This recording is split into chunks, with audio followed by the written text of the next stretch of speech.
Subscribe channel Truth.id dan aktifkan lonceng notifikasi untuk mendapatkan informasi seputar live streaming dan video khotbah terbaru. Posisi tombol subscribe berada di kanan atas channel kami dan jangan lupa nyalakan loncengnya.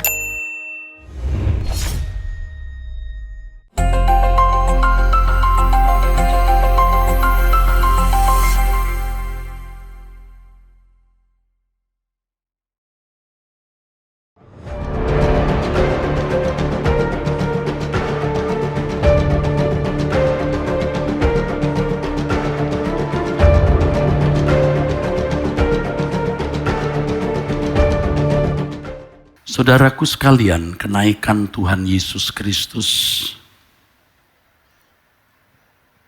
menunjukkan bahwa kerajaannya bukan dari dunia ini. Itu yang sudah saya jelaskan tadi pagi jam 11. Itu berarti kita tidak boleh mencari kenyamanan hidup. Dunia bukan rumah kita. Jangan membangun Firdaus di bumi, saudaraku. Kalau Tuhan memperkenankan kita masih hidup, kita diberi Tuhan tanggung jawab, diberi Tuhan tugas, diberi Tuhan mandat. Seperti yang dikatakan oleh Tuhan Yesus di Matius pasal 28 ayat 18 sampai 20. Tuhan memberikan kepada kita tanggung jawab menjadikan semua bangsa murid-Nya. Di dalam Kisah Rasul pasal 1 ayat 6 sampai 8. Sebelum kenaikan Tuhan Yesus, Tuhan memberikan kalimat wasiat. Pesan penting. Tuhan Yesus berkata, kamu akan menerima kuasa kalau Roh Kudus turun ke atas kamu. Dan kamu akan menjadi saksiku. Di Yerusalem, Yudea, Samaria, sampai ke ujung bumi. Ada seorang yang berkata, dan ini mewakili banyak orang, bahwa Yesus datang hanya untuk orang-orang Yahudi. Mereka tidak belajar Alkitab. Kita jangan coba-coba menilai ajaran orang lain dari perspektif kita. Nanti salah. Dan itu bisa merusak kerukunan antar agama. Ada orang yang tidak belajar Injil mengatakan bahwa Yesus datang hanya untuk orang Yahudi. Memang pada waktu Yesus memberitakan Injil, ia datang hanya untuk umat Israel. Di sekitar Israel, walaupun ia juga berbicara kepada orang-orang non-Yahudi pada waktu itu. Selama 3,5 tahun ia tidak akan bisa menjangkau seluruh dunia. Tetapi setelah itu Yesus memberi amanat agung, Great Commission, kepada orang percaya untuk memberitakan Injil sampai ke ujung bumi. Keselamatan ini harus sampai ke ujung bumi. Jadikan semua bangsa berarti tidak terkecuali. Bahkan faktanya pada waktu Yesus di bumi, orang Yahudilah yang menyalibkan Yesus.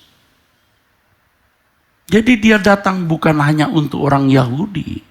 Dia datang untuk semua umat manusia. Itulah sebabnya janji kepada Abraham, bahwa dari keturunannya semua bangsa akan diberkati. Dan jelas garis keturunan Abraham, dari Abraham, Ishak. Bukan yang lain, Yakub, Yehuda. Dan orang-orang Yahudi itu mencatat silsilah. Ajaibnya, Yusuf Maria, ya saudaraku, orang tua secara jasmaniah, Yesus adalah keturunan Daud.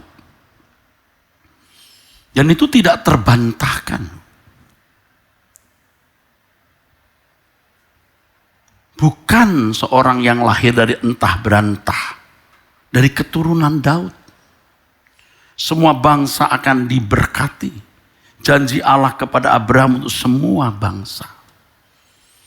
Jadi ketika Tuhan Yesus mau naik ke surga, di Kisah Rasul pasal 1 ayat 6 sampai 8, ia memberikan amanat ini.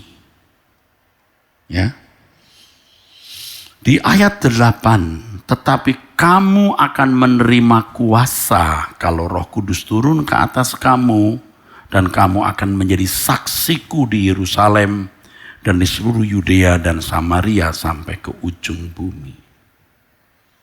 Siapa yang menjadi saksi Tuhan, saudaraku? Semua orang percaya.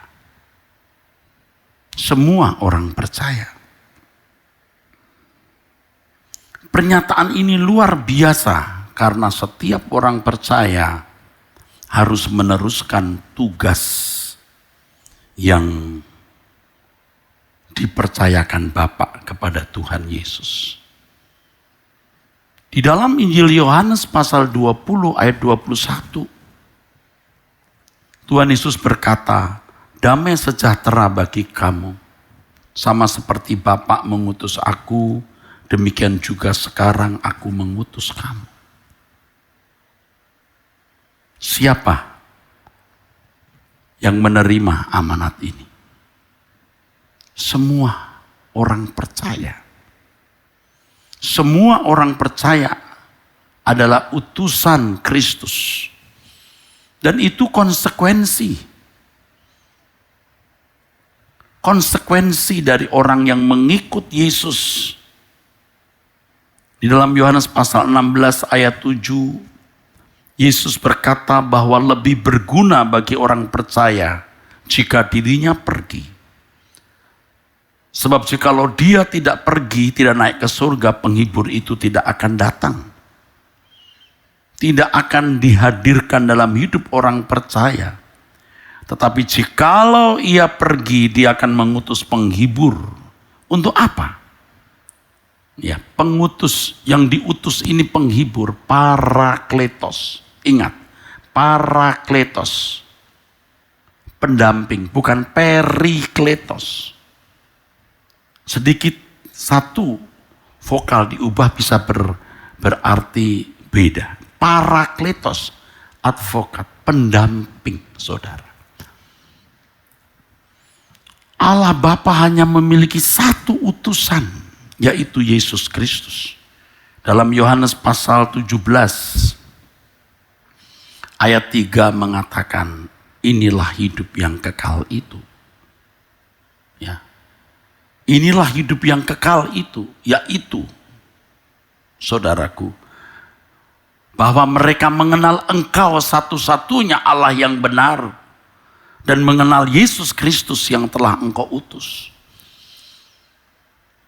Dan kebenaran dari utusan Allah Yesus ini dibuktikan dengan berbagai nubuat-nubuat yang Alkitab tulis. Dan sekarang setelah Yesus naik ke surga, dia tidak mengutus siapa-siapa. Dia mengutus orang percaya.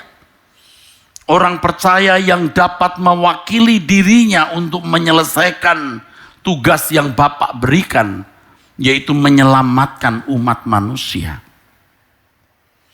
Menyelamatkan umat manusia artinya mengubah manusia untuk bisa menjadi manusia sesuai dengan rancangan Allah semula.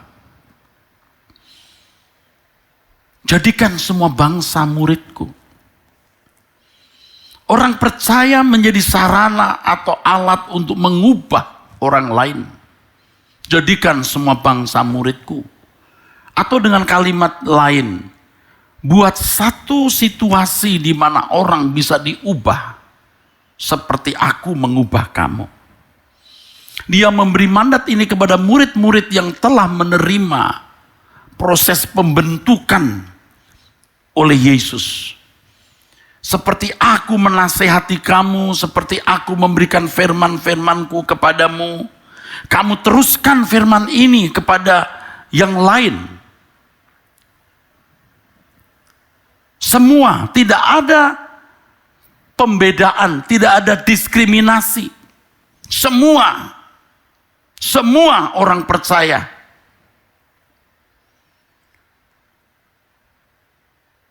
Saudaraku, sayang sekali saudara, banyak orang merasa bahwa mandat itu hanya diberikan kepada orang-orang tertentu yang namanya pendeta, penginjil, aktivis gereja, atau mereka yang kuliah atau studi di sekolah Alkitab, di seminari atau di sekolah tinggi teologi.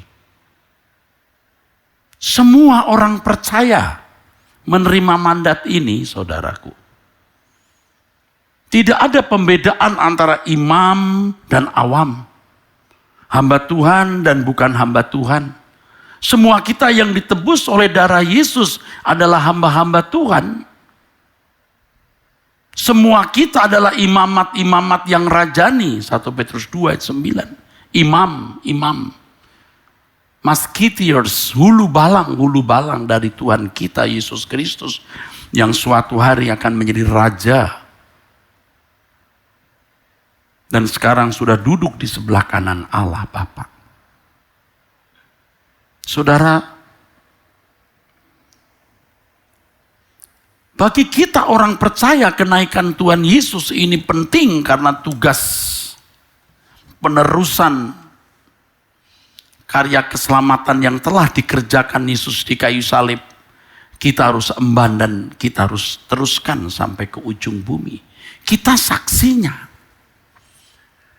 Kita saksi bahwa ada juru selamat dunia. Kita saksi bahwa anak Allah telah menjadi manusia atau pernah menjadi manusia yang dalam segala hal disamakan dengan kita, mati di kayu salib menebus dosa-dosa kita. Dan kedatangannya untuk menyelamatkan manusia artinya untuk mengubah manusia. Manusia yang telah kehilangan kemuliaan Allah dapat menemukan kembali kemuliaan Allah yang hilang. Manusia yang berkodrat dosa, yang tidak bisa meleset, tidak bisa melakukan yang tepat, tidak mampu bertindak selalu sesuai dengan pikiran perasaan Allah. Ini namanya ada di dalam hukum dosa, kodrat dosa. Yang diistilahkan oleh Martin Luther sebagai berkeadaan non posse non picare. Diubahkan untuk menjadi seorang yang berkodrat ilahi. Yang sama dengan mengambil bagian dalam kekudusan Allah. Dimampukan untuk bisa bertindak selalu sesuai dengan pikiran dan perasaan Allah. Tidak meleset, tidak hamartia, tidak dosa. Tentu bagi orang Kristen, bagi orang percaya pengertian dosa, ya saudaraku, itu khusus. Bukan hanya melanggar hukum, dosa itu artinya meleset, hamartia. Tuhan memerdekakan kita dari dosa, bukan hanya kita diampuni dari segala kesalahan kita. Tapi juga dididik untuk bisa bukan saja tidak melanggar hukum, tapi juga melakukan segala sesuatu selalu sesuai dengan pikiran dan perasaan Allah. Tugas merubah manusia ini dipercayakan kepada kita. Kita menjadi sarananya. Tentu semua dikerjakan oleh Roh Kudus. Keselamatan hanya oleh anugerah. Kematian Yesus Kristus memikul semua dosa manusia. Manusia bisa dianggap benar dan dibawa kepada Allah Bapa. Allah Bapa memberikan Roh Kudus yang menuntun kepada seluruh kebenaran. Yesus sendiri telah memberitakan Injil dan Injil itu menyelamatkan, mengubah cara berpikir. Injil itu kuasa Allah yang menyelamatkan. Siapa yang memberitakan Injil? Bukan malaikat. Kita orang percaya. Injil kita beritakan. Di mana kita menjadi saksi bahwa benar 2000 tahun yang lalu Anak Allah pernah menjelma menjadi manusia, memikul dosa kita. Dia memikul dosa kita dan mengajarkan Injil kerajaan yang dapat merubah mindset cara berpikir. Dan anak Allah tersebut yang bernama Yesus menjadi model dari manusia yang Allah Bapa kehendaki. Tidak ada tokoh agung seperti dia yang lahir bukan dari hubungan pria dan wanita. Dari roh Allah. Yang bangkit dari kematian. Dan yang ketiga, luar biasa. Tidak bisa dibantah. Tidak ada satu agama pun pernah menemukan kesalahan Yesus. Karena dia tidak pernah bersalah. Nah, ini model dari manusia yang Allah kehendaki. Segala sesuatu yang dia lakukan selalu sesuai dengan pikiran perasaan Allah Bapa. Sehingga Yesus bisa berkata, makananku melakukan kehendak Bapa dan menyelesaikan pekerjaannya. Nah, kita menjadi saksi bagaimana kita memberitakan Injil tentang dia. Tetapi kalau memberitakan hanya berbicara, itu belum menjadi saksi. Memberitakan Injil itu harus berkualifikasi seperti dia yang mengutus kita. Kita melihat saudaraku sekalian, orang-orang yang pintar berbicara mengenai Yesus tetapi tidak mengenakan hidupnya Yesus. Tidak mengubah. Tidak mengubah orang lain saudaraku. Tidak mengubah orang lain. Sebab hidupnya sendiri juga tidak menjadi seperti Yesus. Menjadi saksi itu bukan hanya bisa berbicara tentang siapa dan bagaimana Yesus. Bukan hanya cakap berbicara mengenai kristologi.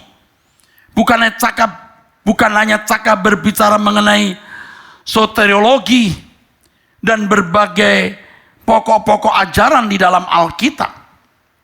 Apakah murid mula-mula dan generasi berikut orang-orang yang bisa disebut teolog? Sama sekali bukan. Orang-orang sederhana. Saya tidak mengatakan saudara boleh hanya sederhana. Karena Allah yang cerdas harus diimbangi oleh orang percaya yang cerdas yang mengerti Alkitab dengan benar.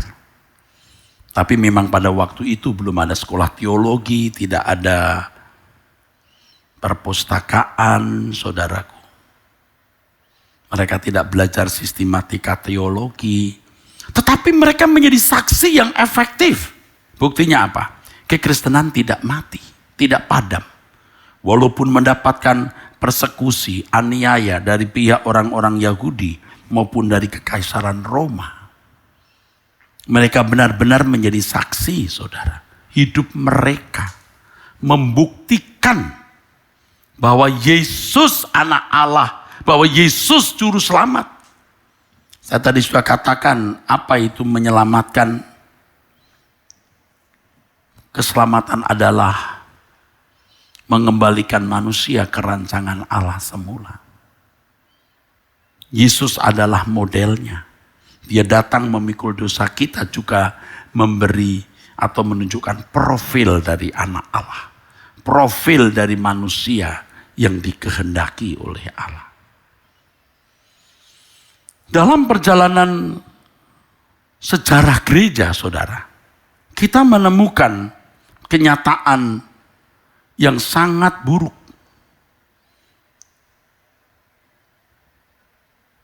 Ketika perilaku kekristenan hanya dirumuskan dalam doktrin-doktrin dan menjadi perdebatan-perdebatan yang membuahkan percideraan-percideraan. Orang-orang Kristen terbungkus hanya oleh penalaran terhadap Alkitab. Allah dinalar, Alkitab dinalar, memang menjadi buku-buku perpustakaan. Tetapi tidak dihidupkan di dalam hidup. Orang-orang hebat yang disebut teolog-teolog pada zaman gereja di abad-abad pertengahan. Bahkan juga setelah melewati abad ke-10, abad 13, 14, 15. Percideraan, bahkan saling bunuh-membunuh dan melukai. Mata kita tidak boleh tertutup terhadap fakta itu.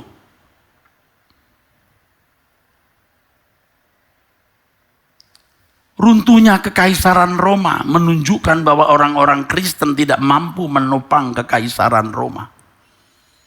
Abad keempat, abad kelima, saat di mana kekristenan telah diterima oleh negara, bahkan dijadikan agama negara tahun 380 Masehi oleh Kaisar Theodosius Agung.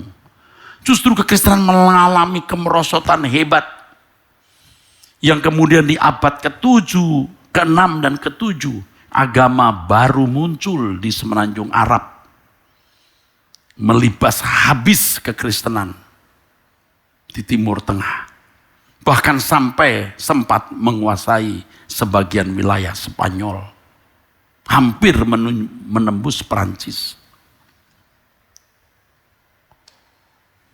Sampai hari ini Alexandria yang dulu menjadi pusat gereja juga. Artinya di Alexandria, Mesir, muncul teolog-teolog. Sekarang saudara, nyaris punah kekristenan. Turki Bizantium, yang dulu dikenal sebagai Konstantinopel, dengan gereja yang termegah di dunia yang namanya Hagia Sophia, sekarang telah menjadi masjid. Dan oleh pemerintah Turki, setahu saya, karena saya pernah mengunjungi tempat itu, menjadi museum atau menjadi tempat wisata. Ini fakta. Di mana orang-orang Kristen, Turki dulu itu pusat gereja timur, sekarang lenyap. Puing-puing, saudaraku. Lalu apa fungsi daripada orang-orang Kristen yang katanya menjadi saksi? Itu kegagalan, saudaraku. Itu kegagalan. Mari kita sadar sebelum dunia ini berakhir. Mari kita sadar sebelum dunia ini berakhir, bahwa terjadi kemerosotan yang hebat di dalam kehidupan kekristenan di abad-abad yang panjang. Kalau Eropa menjadi pusat sending atau misi, yang mengirimkan sending misi atau mengirimkan misionaris-misionaris ke Afrika, ke Asia. Hari ini saudara melihat menjadi masyarakat yang seakan-akan tidak mengenal Injil dengan pola hidup sekulerisme mereka dan berbagai praktek kebejatan yang melanggar moral, etika, kekristenan. Kita tidak menutup mata fakta gereja-gereja yang sepi, tidak dikunjungi jemaat, hanya orang-orang tua, hanya segelintir orang tua dan menjadi tempat wisata. Ada yang berubah fungsi, saudara. Berubah fungsi menjadi gudang, menjadi kafe, bahkan ada yang berubah fungsi menjadi rumah ibadah agama lain. Tetapi itu fakta, tidak ada yang bisa kita salahkan kecuali orang percaya. Saya tidak menyalahkan siapapun, tapi saya menyalahkan, dan itu harus kita terima, orang-orang percaya yang mestinya menjadi saksi. Jangan sampai, saudaraku, hal ini terjadi lagi, terulang di Manado. Tapanuli Utara, Kupang, Papua, yang majority orang-orang Kristen, tetapi tidak menunjukkan kehidupan Kristiani yang membuat masyarakatnya menjadi masyarakat yang agung.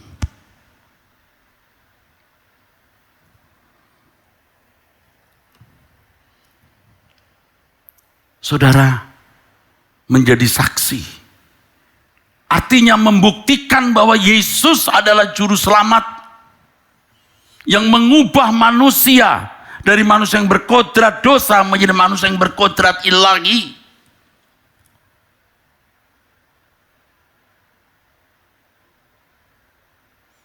Kalau kekristenan hanya menjadi agama, kekristenan tidak berkuasa, tidak akan bisa mengubah orang lain. Seiring dengan perjalanan waktu, seperti yang kita lihat negara-negara barat, menjadi surut. Bahkan kemudian terjadi praktek-praktek perbuatan yang melanggar norma Alkitab. Bahkan lebih buruk dari negara-negara non-Kristen. Nah ini faktanya saudaraku. Hidup kita yang harus menjadi saksi. Menjadi saksi, saudaraku. Ketika Tuhan berkata, pergilah jadikan semua bangsa muridku. Kata pergilah. Dalam teks aslinya itu bukan kata atau kalimat imperatif. Tetapi participle. Yang lebih tepat diterjemahkan while you are going. Bukan go ye. Pergilah kamu, enggak. Tapi while you are going. Sementara kamu pergi. Artinya dimanapun berada orang Kristen itu selalu bisa menjadi garam yang mempengaruhi orang. Bukan garam yang buruk, bukan pengaruh yang busuk, tetapi bagaimana kehidupan anak Allah yang modelnya adalah Yesus bisa ditampilkan. Sehingga orang bisa berkata, orang sebaik ini tidak mungkin agamanya salah. Orang sebaik ini tidak mungkin agamanya keliru. Yesus mengajarkan kepada kita untuk memberitakan Injil, atau kalau dalam bahasa umum menyebarkan agama, tanpa perang, tanpa pedang, tanpa pertikaian, tanpa intimidasi, tanpa persekusi. Tetapi dengan perbuatan dan tindakan seperti yang dilakukan orang Kristen mula-mula. Di tengah aniaya hebat dari agama Yahudi dan kekaisaran Roma.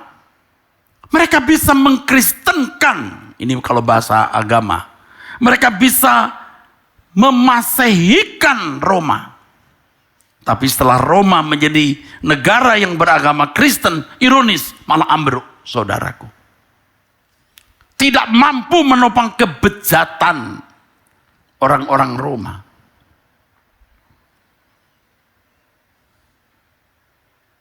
Tidak mampu menggarami Roma. Sehingga Roma ambruk. Seperti yang tadi saya katakan, abad ke-6 dan 7 muncul agama yang begitu kuat. Dan kekristenan nyaris punah.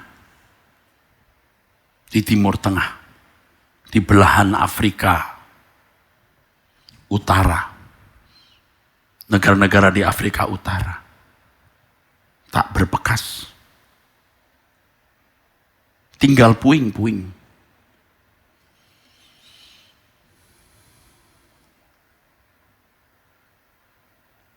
Mestinya dengan melihat gaya hidup orang percaya, orang Kristen, orang-orang yang tidak mengenal Injil bisa menemukan model atau prototipe manusia yang dikehendaki oleh Allah semesta alam yang menciptakan langit dan bumi. Dalam hal ini para saksi adalah orang-orang yang sedang dan sudah diselamatkan. Bukan karena sekolah teologi, cakap berapologetika, cakap berbicara tentang Tuhan, Tetapi kehidupan yang lemah lembut, yang tentram, saudaraku. Kehidupan yang lemah lembut dan tentram. Yang membuka mata manusia di sekitar kita melihat keagungan Allah yang hidup. Di dalam kitab Wahyu kita menemukan dua saksi.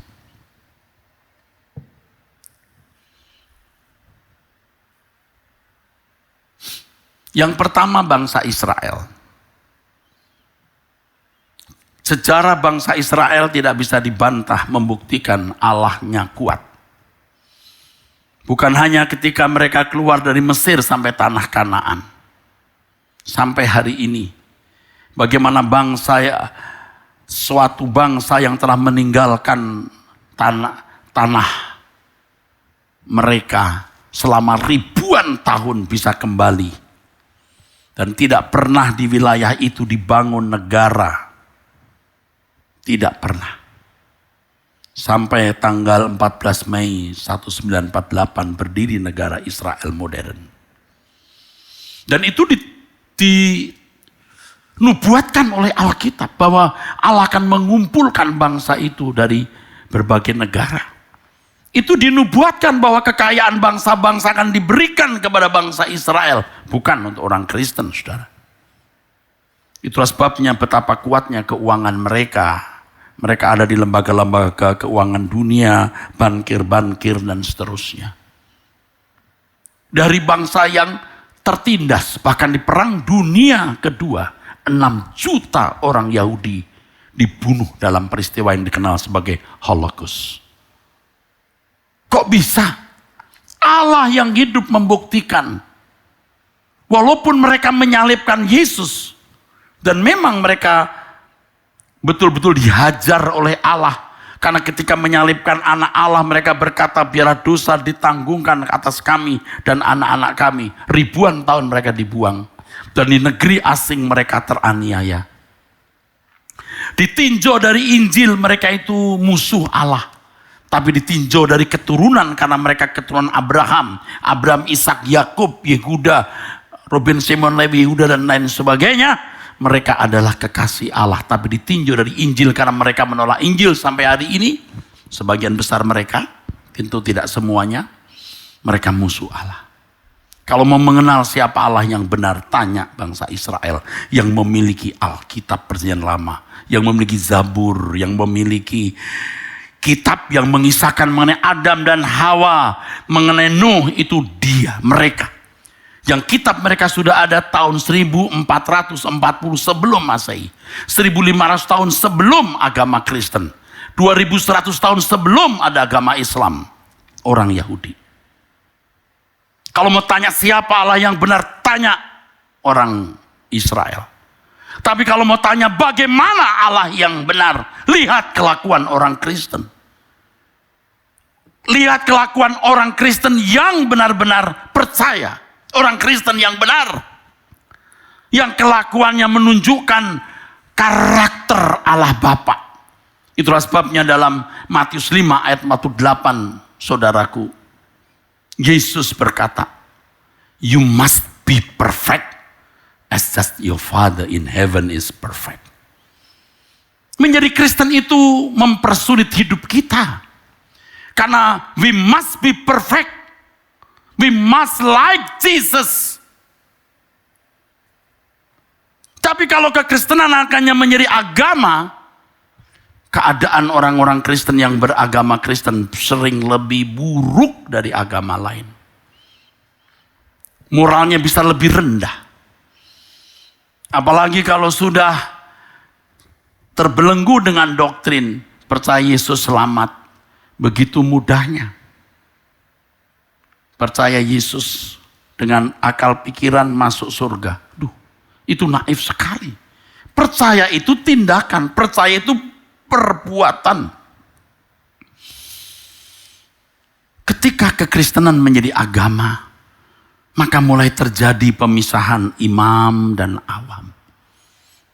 Orang-orang Kristen pada umumnya tidak merasa sebagai utusan Kristus. Yang melayani itu hanya para pendeta. Mereka yang menjadi aktivis gereja. Mereka yang sekolah teologi. Jemaat seakan-akan boleh hidup dengan standar manusia awam. Bukan standar hamba Tuhan. Padahal semua orang yang telah ditebus oleh darah Yesus adalah hamba-hamba Tuhan.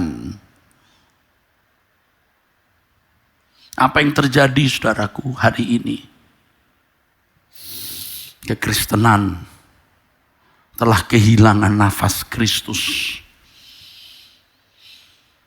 Mestinya keagungan kekristenan bukan pada gedung gereja yang besar, bukan pada kekayaan aset gereja, bukan jumlah berjubel orang yang datang ke gereja, tapi manusia-manusia yang hidup di tengah-tengah masyarakat yang memiliki keagungan dan martabat anak Allah, yang memiliki belas kasihan terhadap sesama, yang menerima orang yang beragama lain dengan sikap tidak memaksa agama Kristen untuk dipeluk oleh orang lain, yang mendatangkan damai sejahtera di tengah-tengah masyarakat.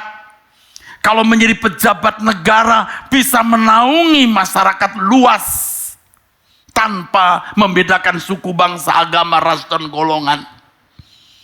Karakter agung seperti ini baru bisa membuktikan bahwa Yesus adalah anak Allah dan juru selamat. Juru selamat artinya menyelamatkan jiwa dengan mengubah karakter, mengembalikan manusia ke rancangan Allah semula. Dan itu dibuktikan dalam perilaku. Kalau kita mengatakan Yesus juru selamat, dasarnya bukan tafsir Alkitab. Dasarnya bukan perdebatan teologi yang disebut apologet. Dasarnya adalah kehidupan yang diubah. Ini yang penting saudaraku. Sehingga kekristenan tidak akan menjadi ancaman bagi negara. Tidak menjadi ancaman bagi masyarakat. Bahkan tidak menjadi ancaman bagi musuh-musuhnya atau orang-orang yang memusuhinya. Karena Tuhan mengajarkan kasih musuhmu dan berbuat baik kepada orang yang menganiaya kamu. Ketika kekristenan menjadi agama, sekedar agama, ada pemisahan imam dan awam. Banyak orang Kristen merasa tidak lagi menjadi utusan Kristus. Hidup dalam kewajaran seperti manusia lain. Sehingga dalam kekristenan terdapat peluang orang berprofesi sebagai pendeta, rohaniwan yang sangat syarat dengan intrik-intrik pribadi, politik agama, dan berbagai motivasi untuk menumpuk kekayaan dan mementingkan kepentingan pribadi. Karena agama itu bisa dijual, saudara. Agama itu bisa jadi komoditas. Agama itu bisa disalahgunakan. Agama itu bisa dipolitisir. Agama bisa menjadi alat politik. Agama bisa menjadi alat mempengaruhi massa. Apalagi di negara di mana masyarakatnya bersifat religius. Seorang rohaniwan memiliki tempat yang istimewa. Pendeta seperti saya berpotensi untuk bisa mempengaruhi massa, mengaktualisasi diri, terhormat, mengumpulkan uang, berpotensi.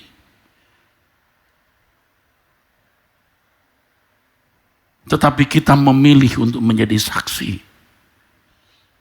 Saya juga takut, saudara, makin hebat, makin terkenal, makin banyak duit, kita jadi makin tidak seperti Yesus. Kita kehilangan kesederhanaan, kita kehilangan keculunan. Bicara seperti ini di mimbar tidaklah terlalu sulit. Kalau belajar teologi, mengerti homiletik, mengerti seni bicara, tidak mudah, tidak sulit, saudaraku. Tetapi kalau menjadi seorang yang di dalam kehidupan setiap hari menjadi saksi, itu sulit. Menjadi ketua sinode juga bukan hal yang sulit. Bergelar doktor juga bukan hal yang sulit. Tetapi yang sulit adalah kehidupan yang diubah. Supaya kita menjadi saksi. Dengan demikian bisa terjadi seorang pendeta bukan utusan Kristus. Karena di dalam keberagamaan Kristen ada ruangan untuk berprofesi sebagai rohaniwan, sebagai pendeta. Yang menjadikan posisi dan pekerjaan itu untuk mendapatkan keuntungan pribadi. Saya tidak katakan salah kalau pendeta hidup dari nafkah. Seorang pendeta, seorang gembala sidang berhak hidup dari uang persembahan yang diberikan oleh jemaat. Tapi bukan karena persembahan itu dia menjadi pendeta. Nanti suatu hari semua kita akan diadili. Tidak ada yang tersembunyi, saudaraku. Apakah seseorang menjadi pendeta karena sungguh-sungguh melayani Tuhan atau karena sekedar profesi? Nanti kita akan melihat. Apakah itu profesi atau dedikasi? Kalau seseorang berniat menjadi pendeta, itu mulia sekali. Kalau sungguh-sungguh melayani dengan benar. Tetapi mestinya semua jemaat adalah hamba-hamba Tuhan. Semua jemaat adalah utusan-utusan Kristus. Artinya semua harus menjadi seperti Kristus. Karakter kita harus diubah.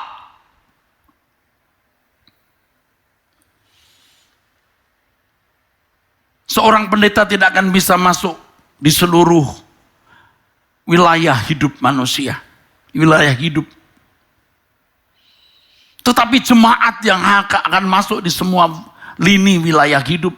Sebagai pendidik, sebagai praktisi hukum, sebagai tenaga medis, sebagai pengusaha, sebagai karyawan, sebagai aparat pemerintah, aparat keamanan, dan seterusnya. Jadi saksi di situ. Mereka adalah hamba-hamba Tuhan. Hamba-hamba Tuhan artinya orang yang melayani Tuhan. Melayani Tuhan artinya menjadi saksi. Itu konsekuensinya. Tidak ada seorang Kristen yang boleh tidak menjadi utusan Kristus. Jika seorang Kristen bukan utusan Kristus, dia bukan anak Allah. Karena anak Allah pasti menjadi utusan Kristus.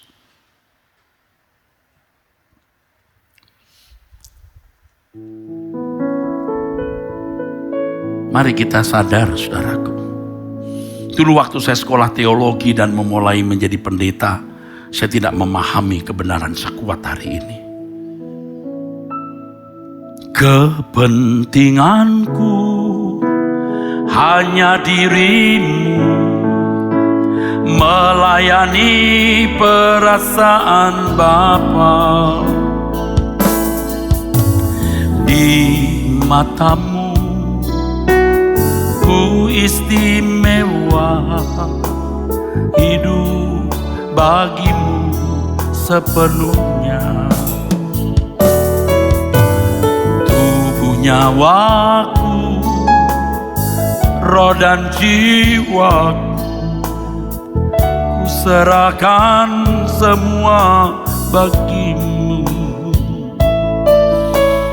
Tiada lagi bagian untukku, semua hanya bagi kerajaanmu.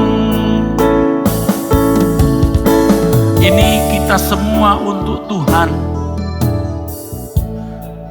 Semua hanya untuk kerajaan Tuhan. Dan memang hidup kita hanya untuk itu. Jadikan aku alat kemuliaan-Mu, sejak ku di bumi sampai di surga. Setiap saat Kau memandang diriku, dalam segala hal menyenangkan-Mu. Jadikan aku alat kemuliaan-Mu, sejak ku di bumi sampai di surga. saat kau memandang diriku dalam segala hal menyenangkanmu. Jadi tidak mungkin orang yang menjadi saksi Kristus tidak menyenangkan hati Allah, atau sebaliknya. Tidak mungkin orang yang menyenangkan hati Allah tidak menjadi saksi Kristus. Menjadi saksi Kristus pasti menyenangkan hati Allah. Menyenangkan hati Allah pasti menjadi saksi Kristus. Pasti dijadikan alat kemuliaan.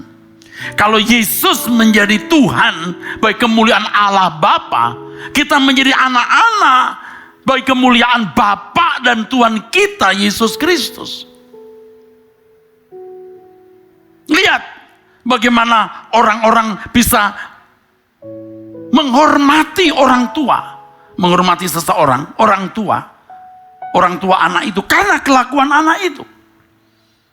Tetangga bisa menghormati orang tuamu, hai anak-anak, hai anak muda, karena kelakuanmu. Anak siapa sih? Anda pasti pernah mendengar orang berkata, Kristen kok begitu, orang Kristen kok begitu. Karena orang Kristen itu bicaranya kasih, sempurna. Loh, kok gitu? Saya bicara tentang kesucian, bicara mengenai langit baru, bumi baru. Saya dituntut. Apakah hidup saya sesuai dengan apa yang saya katakan? Orang sekitar saya bukan orang-orang bodoh, saudara. Pengusaha dengan ratusan bisa ribuan karyawan. Pengacara, pejabat, aparat keamanan di sekitar saya. Bukan hanya bergelar master, tapi juga doktor, bahkan profesor. Nah, kalau kelakuan saya tidak sesuai dengan apa yang saya khotbahkan, kabur saudara. Saya hidup di tengah-tengah jemaat. Saya mengatakan ini dengan maksud bahwa saya pun berjuang untuk menselaraskan antara apa yang saya katakan dan yang saya lakukan. Oh, itu berat. Itu berat. Berat sekali, saudara. Tuhan pasti melindungi kita kalau kita memang benar. Tapi kalau kita tidak benar, siapapun bisa hancur. Siapapun. Jadi kalau kita berkata kepentinganku hanya dirimu, melayani perasaan Bapa, pelayanan yang sesungguhnya itu menyenangkan Dia. Yaitu ketika kita menjadi utusan Kristus. Seperti Bapa mengutus Yesus, Yesus mengutus kita. Semua kita. Di tengah-tengah masyarakat yang heterogen, yang majemuk, jangan debat-debat yang menyakiti orang lain. Gak usah kita mencela agama lain, tidak usah kita bicara tentang ajaran orang lain. Karena pasti tidak sama. Adalah bodoh kita memandang ajaran agama lain dari perspektif kitab suci kita. Itu bodoh. Dan itu akan merusak tatanan hidup keberagaman di masyarakat majemuk ini. Tetapi di tengah-tengah masyarakat, kita menampilkan kehidupan yang membawa damai sejahtera, membawa shalom, damai. Dan menampilkan kehidupan anak Allah, sehingga kita bisa berkata, ada juru selamat yang bisa menyelamatkan manusia, yaitu mengubah manusia dari kodrat dosa menjadi manusia yang berkodrat ilahi. Kalau orang tanya, macam mana? Seperti apa juru selamat itu? Seperti aku. Kalau mereka berkata itu Yesus mati, bukan Yesus yang bangkit. Oh, dia bangkit. Orang berkata, dia mati. Dia hidup. Dia hidup yang karenanya aku bisa memperagakan hidupnya.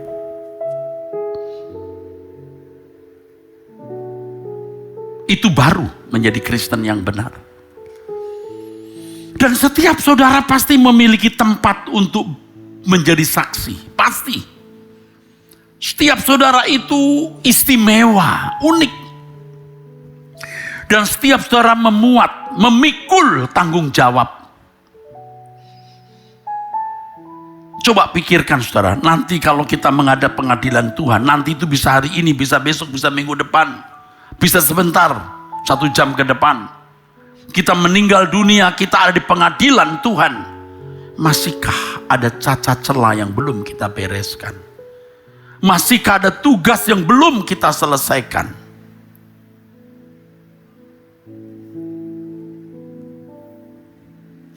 Kalau kita berkata kepentinganku hanya dirimu, melayani perasaan Bapa artinya mau menjadi utusan Kristus.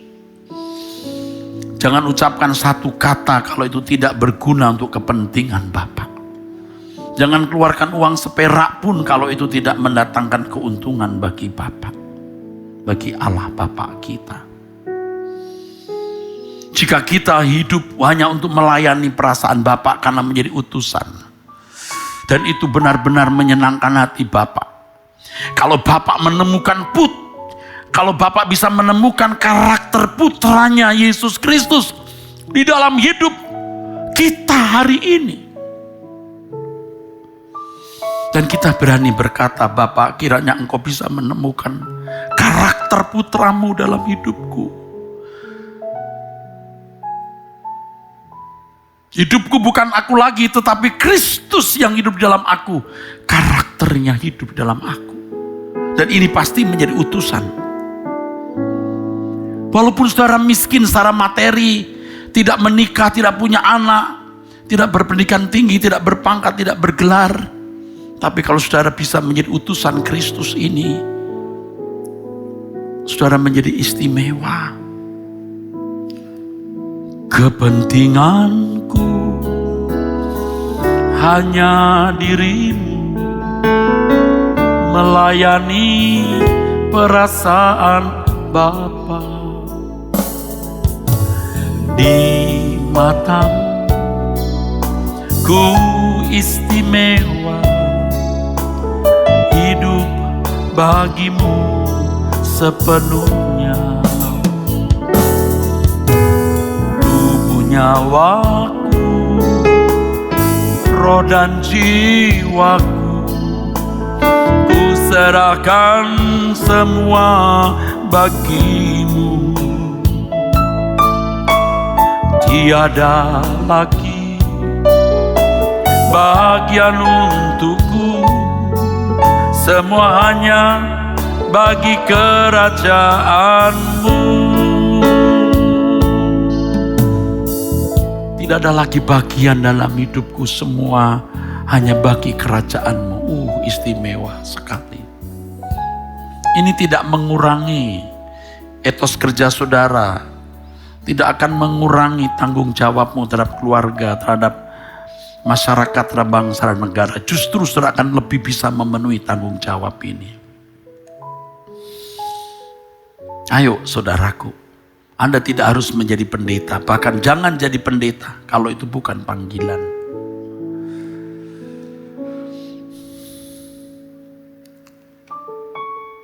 Semua kita mau mengatakan, jadikan aku alat kemuliaan-Mu. Jadikan aku alat kemuliaan-Mu. Sejak ku di bumi sampai di surga,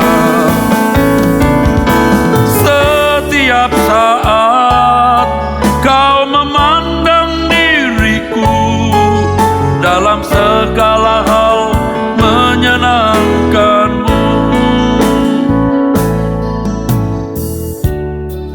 Doa kita, jadikan aku alat kemuliaan-Mu. Sejak ku di bumi sampai di surga,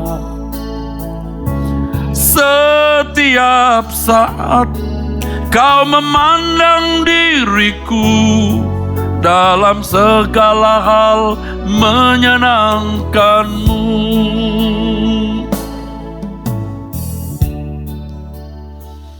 Kalau saudara mau berubah saat ini, ayo kita berubah. Kita katakan, Tuhan, aku telah jauh dari rancangan-Mu. Keadaanku buruk. Kenaikan-Mu ke surga berarti serah terima. tanggung jawab untuk meneruskan karya keselamatan yang kau kerjakan di kayu salib.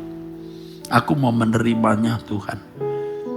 Aku mau menjadi utusan, mau menjadi saksi, berarti hidupku harus berubah. Saya ingatkan kepada para teolog, jangan sombong dengan ilmu teologi yang kau miliki. Dengan gelar segudang yang kau sandang.